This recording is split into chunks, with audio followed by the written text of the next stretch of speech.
We have a Duduzile Zuma Sambutla problem on the ground.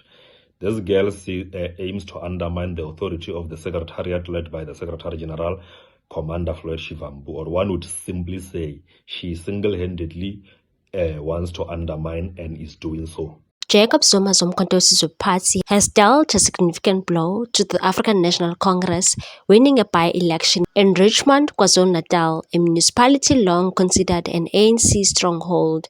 This marks MK's third by-election victory since the 2024 elections and its first of 2025, signaling the party's growing influence in the province. The ward in question, located in Ndalini Township on the outskirts of Richmond, had previously been a stronghold for the ANC, which secured more than 80% of the vote in 2021. However, in the 2024 provincial elections, MK emerged as the dominant force in the ward, capturing 53% of the vote, while the ANC's support plummeted to 35%. This by-election was triggered by the resignation of the ward councillor, setting the stage for a high-stakes contest. Umkhonto weSizwe Party secured victory by a margin of 523 votes, winning 3 of 4 voting districts. Its strongest performance was recorded at Siyakuthula Community Hall, where voter turnout was high and the party outperformed the ANC by 264 votes.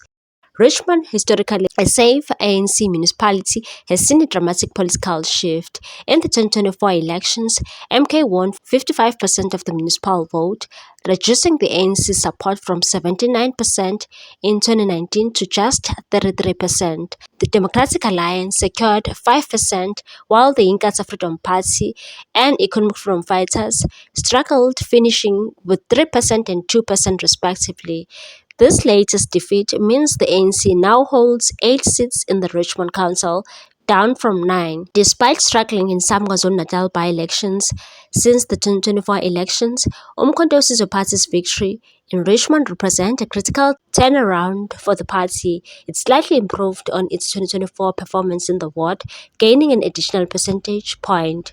The victory also marks MK's first seat in the Umgungundlovu district, an area in votes and historically dominated by the ANC. With this win, the party is looking to solidify its position ahead of future elections. The next round of by-elections is scheduled for 19 March, where the ANC will be defending seats in Johannesburg, Saldanha Bay in the Western Cape, and Joe Marolong Municipality in the Northern Cape. This contest will serve as another key test for the ruling party as opposition forces continue to gain ground.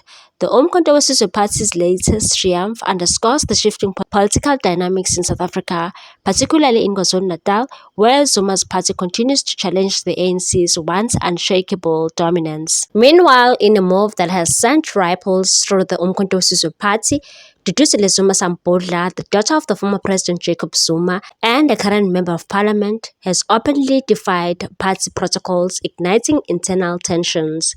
The controversy centers around Zuma Sambudla's unauthorized meetings with the Umkhonto weSizwe Party leader Jacob Zuma. According to party regulations, as articulated by Secretary General Floyd Shivambu, all public representatives are prohibited from seeking direct consultations with the president without prior approval from the party's national officials.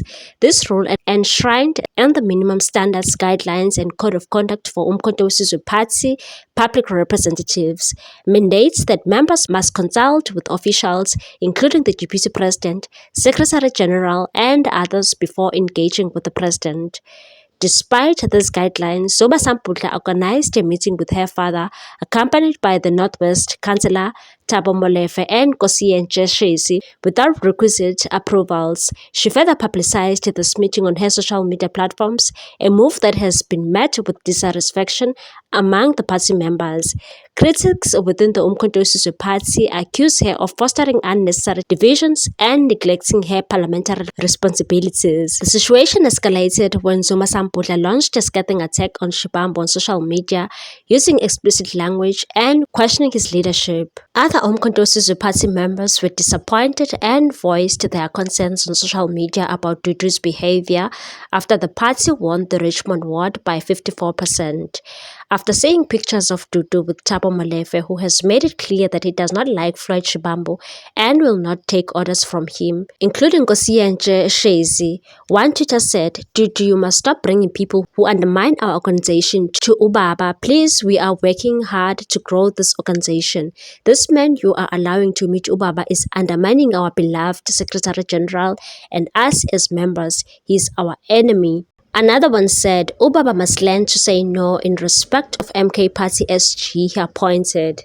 Another one posted a picture of Duduzile Thabo and the former President Jacob Zuma and captioned, "Aw Dudu madoda, ay ubaphethe shame girl, she's on their neck 24/7. Another one said, "Are you guys the ones who are misleading Nxamalala about the damage Dudu is doing to the organization?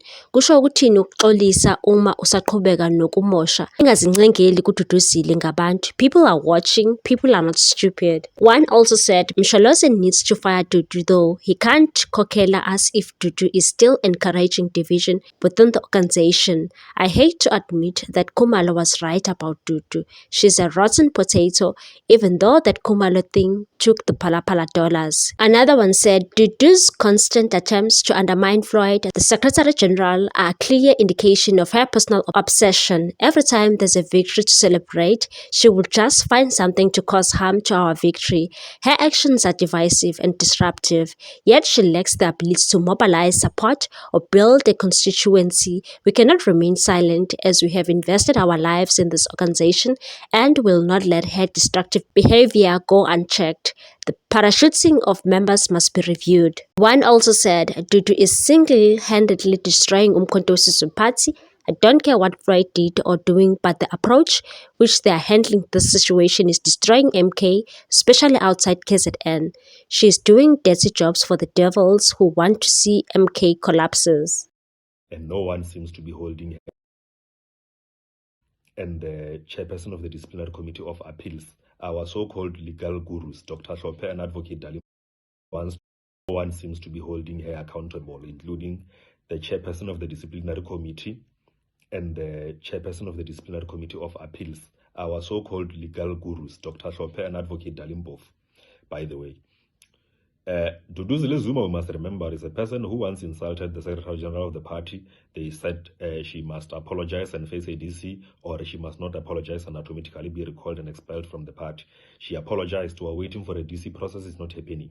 So, comrades, the propaganda that is being channeled on the ground right now by Duduzile Zuma to make it seem as if the MK is unstable and people are leaving MK simply because of Comrade Floyd Shivambu is a lie. It's a propagated propaganda by dark forces who want to hijack our revolution, and they are using Duduzile Zuma to do it because they are taking advantage of the fact that they know that she's politically inexperienced and she's likely going to do anything that they tell her to do it.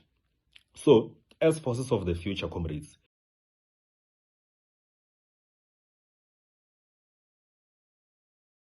What's your take on this one, people? Thanks for watching. Please subscribe for more news.